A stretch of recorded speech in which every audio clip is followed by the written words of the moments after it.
بسم اللہ الرحمن الرحیم۔ ایمان لانے کے بعد جان اور مال معصوم اور محفوظ ہو جاتے ہیں۔ ان عمر قال قال رسول اللہ صلی اللہ علیہ وسلم امرت ان اقاتل الناس حتى يقولوا لا الہ الا اللہ فمن قالها فقد عصم منی مالہ ونفسہ الا بحقہ وحسابہ علی اللہ۔ حضرت عمر رضی اللہ تعالیٰ عنہ سے روایت ہے کہ رسول اللہ صلی اللہ علیہ وسلم نے فرمایا، مجھے حکم ہے کہ میں لوگوں سے اس وقت تک جنگ جاری رکھوں کہ جب تک وہ لا الہ الا اللہ کے قائل نہ ہو جائیں۔ پس جو شخص لا الہ الا اللہ کا قائل ہو گیا اس نے اپنے مال اور اپنی جان کو محفوظ کر لیا، سوائے اس کے حق کے، اور اس کا حساب اللہ کے سپرد ہے۔ حضرت عمر رضی اللہ تعالی عنہ سے اس حدیث کی روایت اس کا مکالمے کے ضمن میں آتی ہے کہ جو رسول اللہ صلی اللہ علیہ وسلم کی وفات کے بعد ادائیگی زکوٰۃ سے انکار کرنے والے بعض قبائل کے خلاف جنگ کرنے کے بارے میں ان کے اور حضرت ابوبکر صدیق رضی اللہ تعالی عنہ کے درمیان ہوا تھا۔ اس حدیث میں بھی لا الہ الا اللہ کہنے سے مراد دعوت اسلام کا قبول کرنا ہے، اور جس طرح مذکورہ سابق احادیث میں اسلام قبول کرنے کا اخروی نتیجہ عذاب دوزخ سے نجات اور حصول جنت بتایا گیا ہے، اسی طرح اس حدیث میں قبول اسلام کا ایک دنیاوی اور قانونی نتیجہ جان اور مال کا محفوظ اور مامون ہو جانا بتلایا گیا ہے۔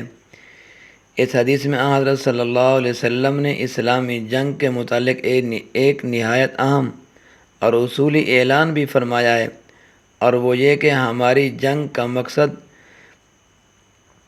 اس کے سوا کچھ نہیں کہ اللہ کے بندوں کو اس کی بندگی کے راستے پر لگایا جائے اور ان کو عذاب ابدی سے نجات دلائی جائے۔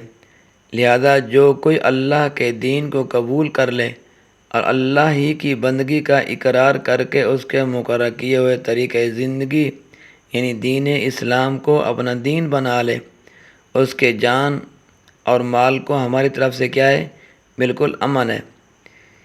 الا بحقی کا مطلب یہ ہے کہ البتہ اگر اس نے اسلام اختیار کرنے کے بعد کوئی ایسا جرم کیا کہ خود اللہ تعالیٰ کے قانون کا تقاضا اس کو جانی یا مالی سزا دینے کا ہوا، تو خداوندی حکم کے مطابق اس کو سزا کیا کی جائے گی؟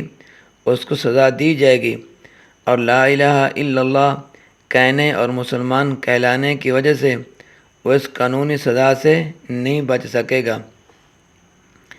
آگے فرمایا وَحِسَابُهُ عَلَى اللَّهِ۔ وَحِسَابُهُ عَلَى اللَّهِ کا مطلب یہ ہے کہ جو شخص کلمہ اسلام پڑھ کے اپنا ایمان لانا ہمارے سامنے کیا کرتا ہے؟ ظاہر کرے گا، ہم اس کو مومن اور مسلم تسلیم کر کے اس کے خلاف جنگ بند کر دیں گے اور اس کے ساتھ ایمان اور اسلام ہی کا معاملہ کریں گے جو معاملہ مسلمانوں کے ساتھ کیا جاتا ہے۔ لیکن اگر فی الواقع اس کی نیت میں کوئی برائی اور اس کے دل میں کوئی کھوٹ ہو تو اس کا حساب کیا ہوگا؟ آخرت میں اللہ تعالیٰ پر ہے، جو عالم الغیب ہے اور علیم بذات الصدور ہے۔ وہ ذات جانتی ہے کہ اس کے دل کے اندر کیا چیز تھی، وہی اس سے حساب کر لے گا۔ اللہ تبارک و تعالیٰ میرا اور آپ کا حامی و ناصر ہو۔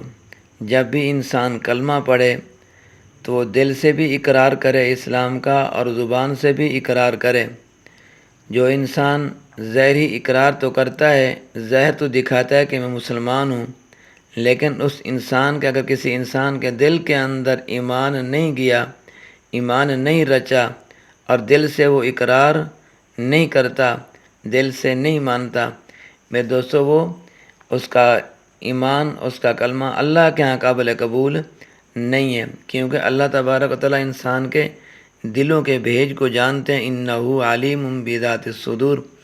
اس لیے جو بھی انسان کام کرے وہ دل سے کرے۔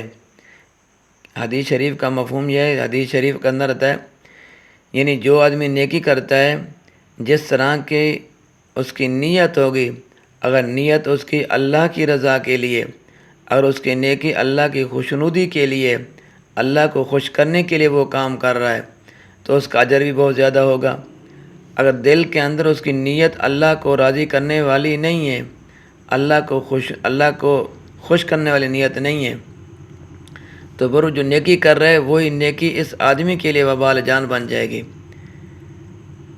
انما الاعمال بالنیات، اعمال کا دار و مدار نیتوں کے اوپر ہے۔ اگر ہماری نیت صحیح ہے تو ہمارے اعمال بھی ٹھیک ہوں گے۔ اگر ہماری نیت کے اندر فطور ہے، ہماری نیت ہی صحیح نہیں ہے، تو پھر ہمیں ثمرہ اس چیز کا نہیں ملے گا۔